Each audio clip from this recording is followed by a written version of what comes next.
Welcome to Pallet Reselling 101, and today we're going to be talking about some tools that you're going to need to start buying pallets and to start reselling pallets. Now, first of all, how can you get pallets? Well, you're going to need some form of transportation to actually put the pallet in there. So I'd recommend getting either a SUV where you can break down the pallet and put everything in there, or you can also use a truck, or you can always rent out a U-Haul. I personally have put my stuff inside of a car before.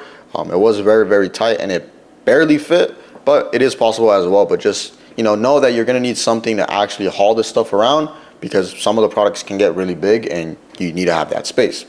Number two is going to be, what do you need? You need an LLC certificate. What do you need to actually buy the pallet when you are thinking about reselling it or buying it to flip? Now, you don't need anything to buy a lot of these pallets or to go to these places, but a reseller's permit, a tax exempt permit is going to help you guys out. So if you get a reseller's permit, it basically exempts you from taxes when you're buying something to sell it, because you're going to collect taxes on the sell.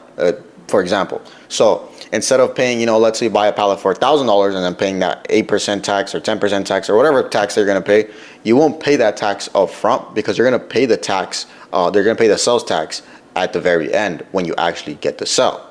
So that'll save you in the early, and so if you don't have that much money, it'll be worth, because let's say you're spending $10,000, the tax is going to stack up. So get yourself a reseller's permit. It'll also be pretty good if you want to resell at some places, because some places do require you to have a reseller's permit. So just keep that in mind. But you don't need this starting off. It's something that you can go and look into as you go and progress into pallet reselling. Number three is going to be reselling apps. You guys need to have these apps like eBay, Facebook, maybe even Depop, Mercari. So you know the market of the products that you're looking at the pallet. So let's say you go and look at a pallet. You want to go ahead and do some research before you even buy it to see if that product is going to be profitable and to see if that product even is selling. So you want to make sure you have those apps already created. The older the account is going to have a bigger balance. You're actually going to be able to sell more, because on eBay, once you are starting off, they are going to limit you to a certain amount of threshold. Some people start at $500, some people start at $20,000. Some accounts even have started at like $40,000. So it all just depends, but if you're starting off and you only have a limit of $500